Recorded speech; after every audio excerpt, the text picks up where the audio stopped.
Hi friends, we're here at Avery Creek Nursery, and today we're going to be featuring our suppermoss forrest terrarium kits. We just got these in. They come with everything you need besides the glass jar to create your own terrarium.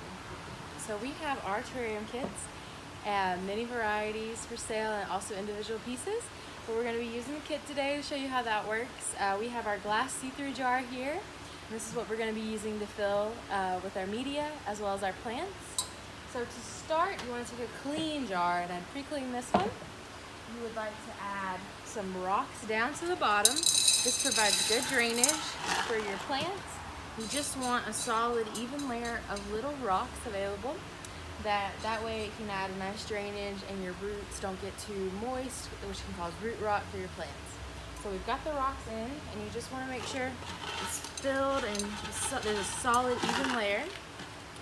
And then after you put the rocks in, you'll want to take some sand. This is added drainage. This allows water to pass freely through to the bottom. This allows for your terrarium to become its own microclimate if you have a closed terrarium kit or jar that you'd like to use.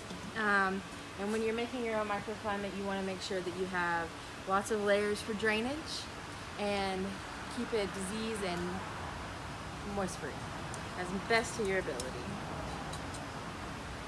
So once we've got our 2 layers, I'm gonna add a little bit more sand to that.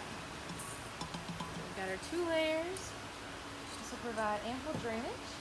So the suppermoss kit, the forrest terrarium, provides this bark fir moss, and this provides the right pH for your plants. It also adds a little bit of nutrients, and it, let's see if we can get it open. It's the ideal terrarium medium for especially like green, shade-loving plants. So we'll go ahead and open that one up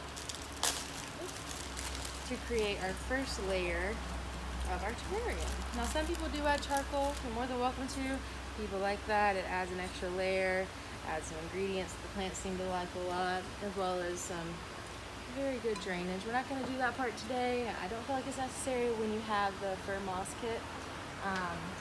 So once we've added the bark, we're going to add,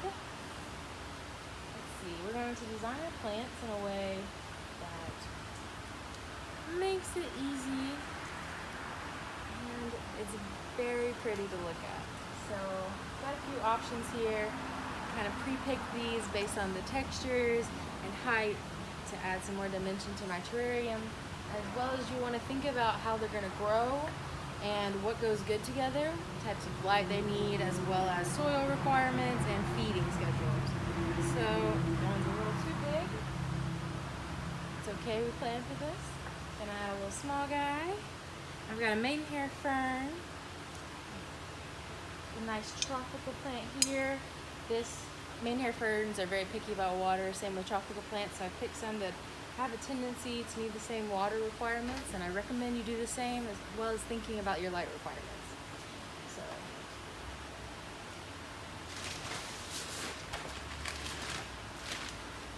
just gonna add some soil, and once you add the soil, you can readjust the plants for the optimal locations that you want in the terrarium. Handfuls of soil because it's a small jar and I have big hands.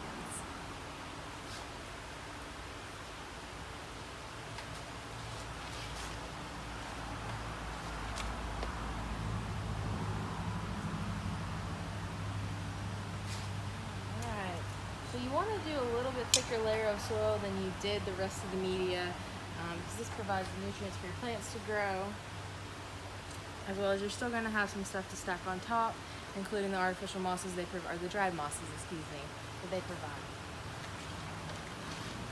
So one more little clump of soil. You can probably get it all down. There we go. Tilt it towards the camera so you can see how we've placed them at a triangle to get the most optimal visual appeal. Alright, so plants are in. That is a go. Next we're going to take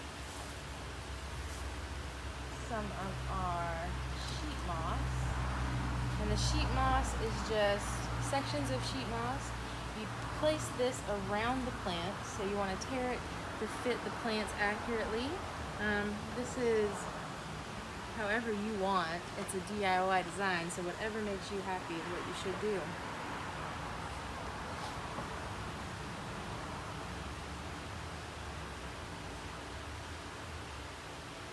Just cut those in nice and cozy.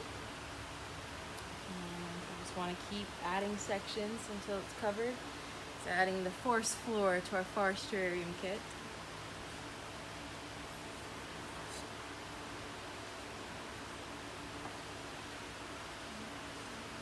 We've got lots of good sectioning down there. I'm going to take some of the Spanish moss.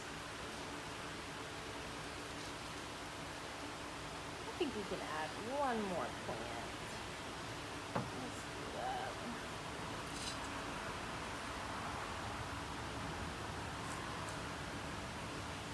Got something with color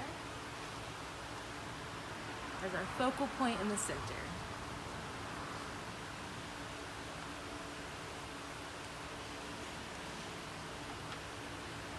Then you have to readjust your forest floor if you have more plants, because more plants is better, right guys?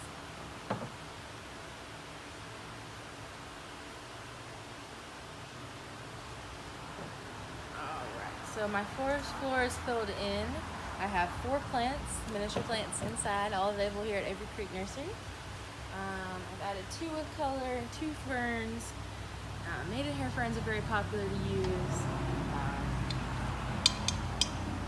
I like the damp consistency best. You can also use staghorn ferns, bird's nest ferns, mimosa trees. There's lots and lots of options to use. So next I'm going to go in with some lichen.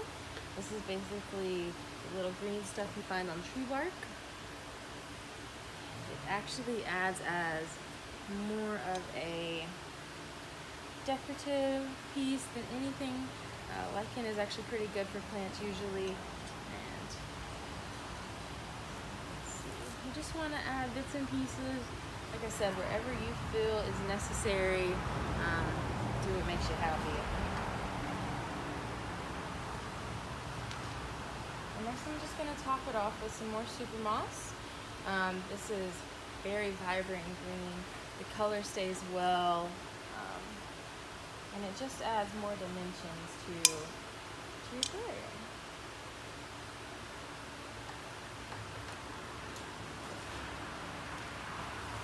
A little top that's good. And so there we go. I'll water it in. We have our complete terrarium. Hopefully it'll become its own microclimate and survive for many years to come. We have everything you need to build your own terrarium, or some already pre-made for you. We hope to see you here at Avery Creek Nursery Monday through Saturday, 9 to 5.